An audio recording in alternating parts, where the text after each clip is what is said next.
voilà, je vais vous parler du Citroën Berlingo de 2009. Pour moi, c'est une voiture assez agréable à conduire, très douce. Je sais pas si vous m'entendez bien, mais la sonorité, franchement, je la trouve pas mal. Enfin, je viens d'une petite voiture où le pot était troué, pourri. Donc, franchement, je trouve qu'elle est agréable. 3 places en plus, je vous montrerai plus tard. Donc, confortable, on est vraiment bien mis, vraiment bien.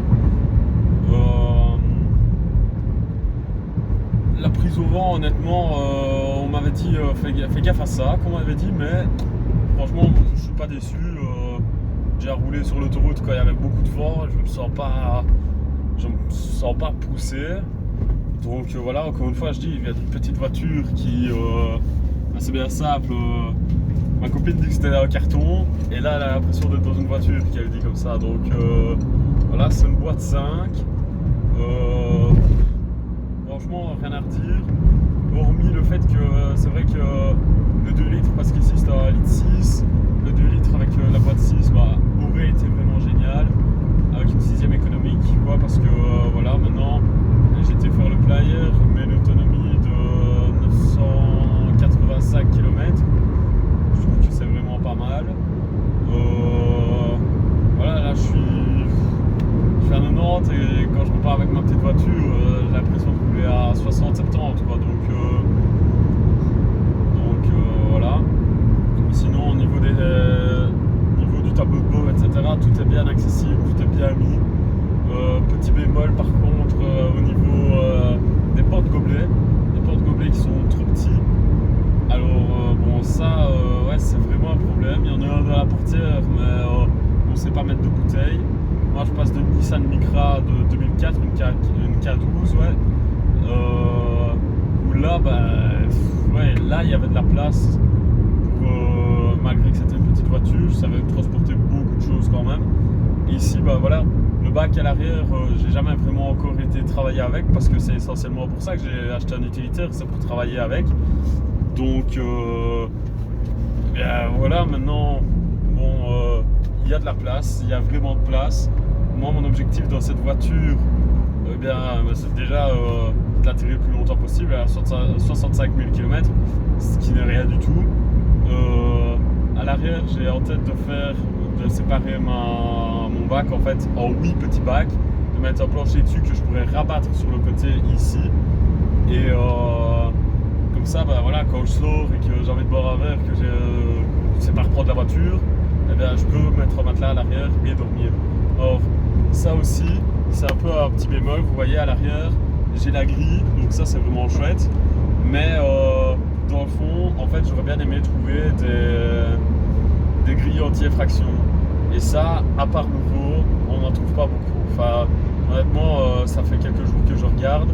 Et sur deuxième main et des trucs assis, je ne trouve pas. Même sur Autodoc, je ne trouve pas. Donc, ouais, c'est un peu un souci. Donc ça, je vais regarder à les faire moi-même. Si vous voulez, je vous montrerai une vidéo de comment elle donnera quand elle sera aménagée à l'arrière. Je vous montrerai aussi tout à l'heure quand j'aurai fini de rouler. L'arrière, comme il est là maintenant, il est nickel. Franchement, il y a juste un petit coup dans le tapis, mais comme je dis, c'est une occasion que j'ai acheté 65 000. Et honnêtement, à l'arrière, elle a une petite bosse là sur l'aile et une petite ici au bas de caisse. Donc voilà, le gars en prenait quand même relativement soin. L'intérieur n'a rien du tout. Le volant est un petit peu abîmé, mais le conducteur précédent conduisait avec une Alliance, et ça, c'est un bémol de chez Citroën, en tout cas pour ce modèle. Et pour d'autres aussi, mais pour les modèles un peu plus, entre guillemets, bas de gamme comme ceux-ci de chez Citroën, les volants c'est pas top, vraiment. Ils s'abîment vraiment très fort. Je sais pas si vous saurez voir, mais oui, voilà. Ici on voit bien, il est encore nickel en dessous. Et là, ouais, il est tout mangé, quoi. Par rapport à ça, en fait, j'avais eu un doute sur le nombre de kilomètres réels de la voiture, parce qu'il affichait 65 000. La voiture, elle a quand même 10 ans, ouais. Ouais, j'ai eu un gros doute honnêtement, parce que le gars l'année passée, elle n'a fait que 2000 km par exemple, et ça me semblait fort peu. Et donc j'ai vérifié, j'ai des connaissances qui travaillent chez Shins, etc. Donc via ça, j'ai su avoir le CarPass, parce que ça je ne l'avais pas au début. Et c'est ça qui tranchait si je l'achète ou si je l'achète pas. Voilà, là j'ai su trancher, je l'ai acheté, donc voilà, je suis propriétaire depuis hier. Et honnêtement, j'en suis content. Je l'avais eu une semaine à l'essai là, j'en suis vraiment content. Hormis le fait que sur celle-ci, je n'ai pas encore d'attache remorque. J'en ai une que je vais faire placer. Sur mon ancienne voiture, j'avais un peu fait MacGyver. Toutes les modifications, c'est moi qui les avais fait, les entretiens, je les faisais moi-même. Or, de base, je suis pas mécanicien, je suis juste électricien. Donc voilà, maintenant, avec Internet, on trouve tout. Et qui sait, peut-être que sur celle-ci, plus tard, je ferai aussi le MacGyver. Mais tant que maintenant, non, je n'y touche pas. Alors, un truc qui change ma vie aussi, c'est que sur la Micra, j'avais pas l'Airco. Et ici, j'ai l'Airco. Et honnêtement, il carbure. Franchement, quand je le mets à fond, je sais pas si vous m'entendez, mais honnêtement, j'ai froid. Donc, généralement, je le mets sur 2. J'ai l'habitude de rouler avec les vitres ouvertes aussi depuis la Micra. Donc, voilà, ça me change un petit peu. C'est un peu plus. Désolé. C'est un peu plus rustique, entre guillemets, de rouler avec les vitres ouvertes. C'est un côté que j'aime bien, honnêtement. Je ne serais pas étonné de plus tard m'acheter une décapotable.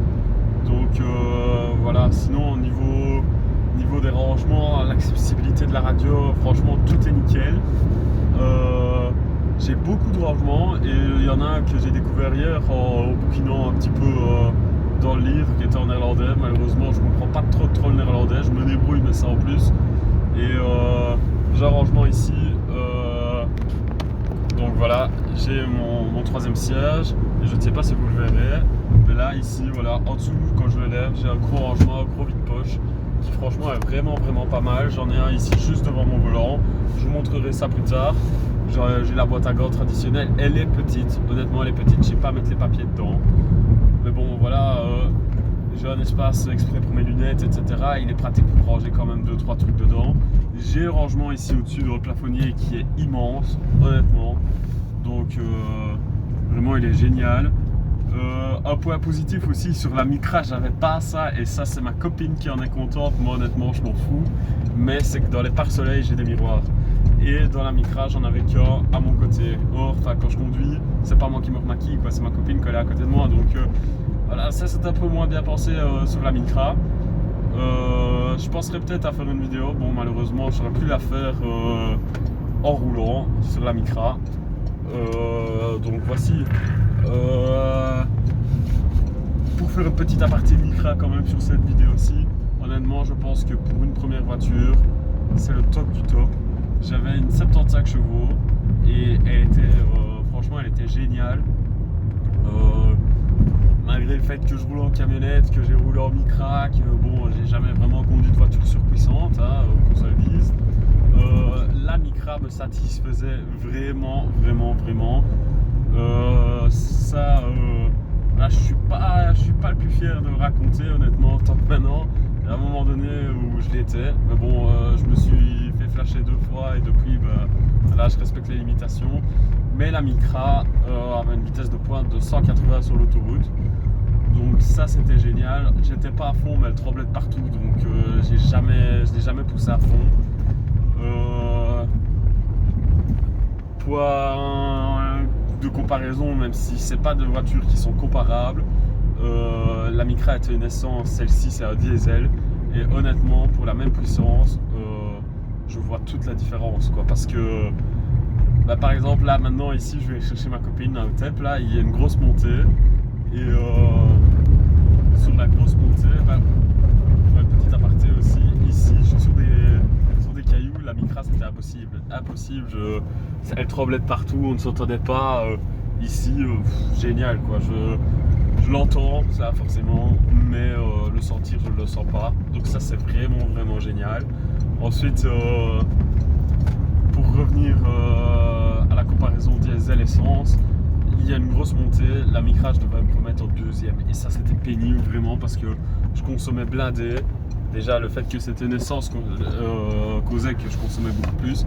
Ici en diesel je me mets, ça dépend à quelle vitesse je l'aborde, mais quand je l'aborde à vitesse normale à 50, je peux rester en 5e et ça c'est vraiment génial. comme je dis, ça aurait été bien d'avoir une boîte 6. Mais bon, c'est pas un drame quoi. Je veux dire, la boîte 5 me suffit. Même si pour le confort, ça aurait été mieux une boîte 6 pour les longs trajets sur l'autoroute, pour la consommation, etc. Même si honnêtement, elle consomme pas trop. J'ai roulé beaucoup avec. Et il y a pas photo. Le plein hier m'a coûté, donc j'étais sur la réserve. Et le plein m'a coûté, si je me souviens bien, 61 €. Donc voilà, honnêtement, je trouve que c'est rien du tout pour une estimation moyenne. Là, c'est la voiture donc, qui fait une estimation de comment je roule. J'ai déjà fait 200 km depuis hier et là, il me reste 780 km. Donc voilà, je trouve que c'est largement raisonnable. Maintenant, comme je dis, je tire pas dedans, c'est diesel. J'ai fait quand même beaucoup de petits trajets, donc c'est pas top. Je suis monté sur l'autoroute pour la décrotter parce que je ne sais pas comment l'ancien propriétaire a roulé avec. Donc voilà, pour pas qu'elle s'encrasse, je suis resté sur l'autoroute en 4ème et je suis monté à 120, 130 quoi, et je suis resté comme ça tout le temps. J'ai fait plus ou moins 25 km d'autoroute. Donc voilà. Petit bémol aussi pour celui qui veut s'en acheter une de camionnette ici. Je passe du coq à l'âne, je sais, mais je vais y penser maintenant. Et qui n'a jamais conduit une camionnette tollée comme sur les côtés, franchement, c'est pas facile de s'y mettre. C'est vraiment pas facile. Faut se faire son expérience pour avoir l'habitude. Je pense que c'est une question d'habitude. Mais par exemple, sur les priorités de droite, ici, il va y en avoir une. Je dois presque être à l'arrêt pour regarder. Bon, voilà, là je vois. Hop, c'est bon, je sais passer. Mais par exemple, celle-ci, je vous la montrerai en vidéo. Je vous filmerai l'extérieur, etc. Vous la verrez. Mais pour les priorités de droite qui sont en épingle comme ça, franchement c'est difficile, même avec le rétroviseur, de regarder. Alors j'ai vu qu'il existait des rétroviseurs qu'on met en dessous du rétroviseur pour voir vraiment un plus grand angle, parce que le rétroviseur est courbé vers l'intérieur de la voiture, donc on voit plus vers l'extérieur. Et ça, je pense que c'est un achat assez utile.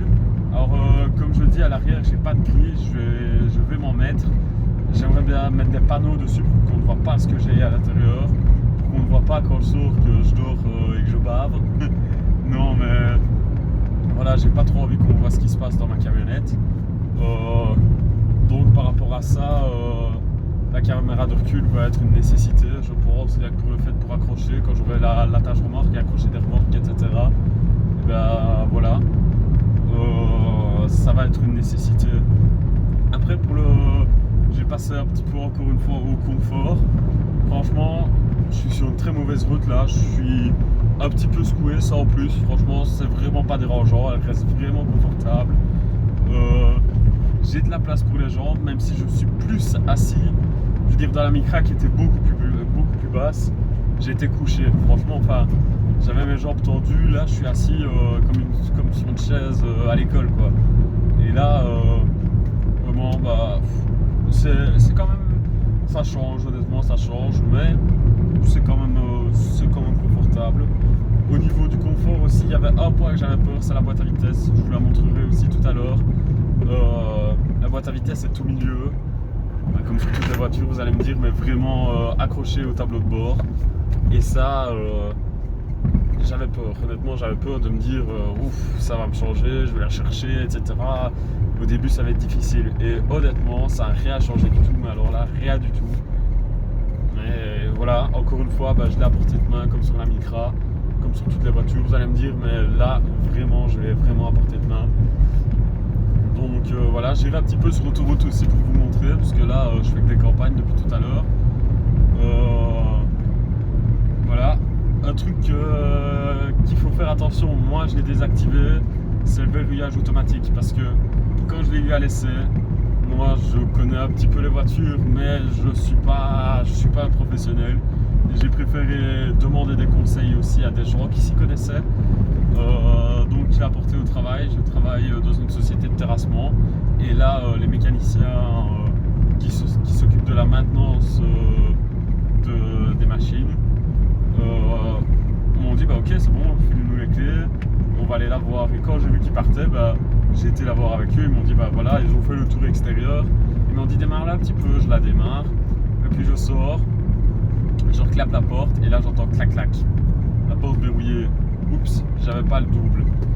Donc ça m'est arrivé une fois, chose qu'il n'y avait pas dans la Micra, donc ça c'est quelque chose qu'il faut faire attention. Regardez là la priorité droite, comment j'ai dû pencher, ça c'est un peu un problème.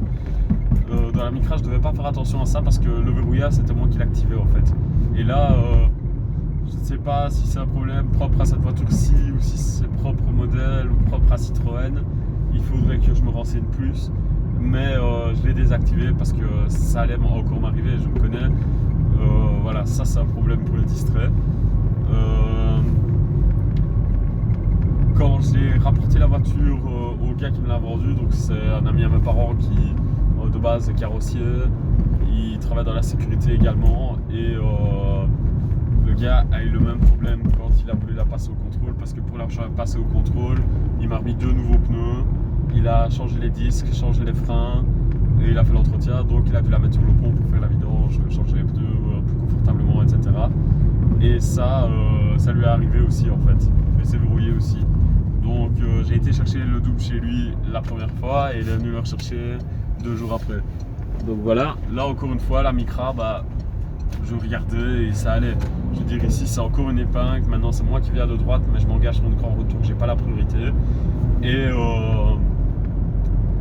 ben voilà, c'est quand même compliqué pour regarder, je dois vraiment sortir de l'épingle, me mettre presque en parallèle de la route en fait pour pouvoir voir dans mon rétroviseur, mais ça c'est pas top parce que si quelqu'un tourne à gauche, moi je suis en tort. Donc voilà. Voilà un petit peu le topo. Ici voilà, je suis dans une montée. J'avais repassé la 2e pour tourner, je suis en 3e, je peux passer la 4e, voilà. Et après, hop, là elle broute un petit peu, là je suis à 1000 tours minute. Je vais remettre un petit peu de gaz, il y a une voiture devant moi, dommage. Mais honnêtement, en la reprenant, j'aurais pu mettre la 5e. Et ça c'est cool parce que franchement, même ça, elle a de la reprise. Voilà, je vais être rétrogradé parce que la voiture est devant moi. Je remets un petit coup de gaz, hop, voilà, je suis vraiment content de cette voiture qui n'est pas la plus puissante honnêtement, mais qui fait vraiment bien le boulot. Et malgré les petits défauts par-ci par-là qu'elle a, j'en suis vraiment content. Pour tout ce qui est des rangements, j'ai un rangement en dessous de mon siège. Je vous ai décrit les autres rangements. Ils sont bien foutus, honnêtement, ils sont bien placés. C'est chacun des petits rangements, donc on ne sait pas vraiment stocker des trucs. Là par exemple, moi j'aime bien de me balader souvent avec mes outils parce que j'ai toujours quelqu'un qui me sonne, ouais tu sais pas venir réparer ça, tu sais pas venir faire ça ou un truc assis. J'aime bien d'avoir mes outils sur moi pour toutes ces raisons là. Ben voilà, je suis obligé de les mettre à l'arrière. Dans la Micra aussi vous allez me dire, mais j'aurais préféré par exemple une boîte à gants mieux faite, comme ça je ne devais pas mettre mes papiers là devant mon volant.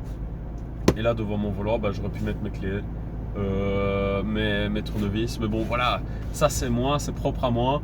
Pour quelqu'un d'autre qui range ses papiers là et qui donc là devant le volant et qui range 2-3 petits trucs de la boîte à gants, c'est largement nécessaire. Ça je veux dire, comme je dis, c'est propre à moi. J'ai les rétroviseurs électriques, ça c'est vraiment génial. Donc voilà, je suis vraiment content de cette voiture. Je reprendrai une autre vidéo plus tard, comme je vous ai dit, en montrant l'extérieur, en faisant de l'autoroute, en faisant du mixte, en roulant un petit peu dans les villages, etc. Comme ça vous voyez qu'elle a de la reprise, parce que franchement honnêtement elle en a, on dirait pas, elle est pas vraiment c'est pas vraiment le moteur le plus puissant. C'est une boîte 5, bon c'est fort rustique, mais elle a de la reprise et elle consomme pas trop, et ça c'est vraiment génial. Alors un autre point positif aussi, comme je l'ai dit tout à l'heure mais je l'ai pas vraiment décrit, c'est la place pour tout.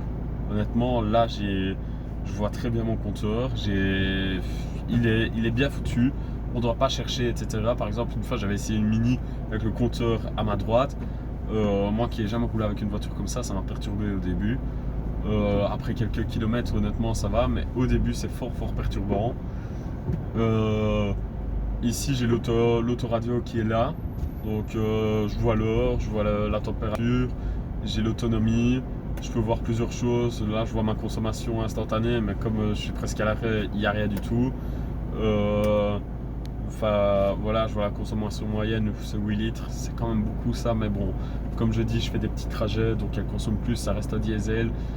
Voilà, en autoroute, elle descend à 4 litres et demi, quoi. Donc ça, c'est vraiment génial. J'ai un petit bouton en dessous de mes essuie-glaces là, une petite partie du commodo qui fait en sorte de l'avoir plus grosse, quoi. Enfin, de pouvoir mieux gérer. Attendez.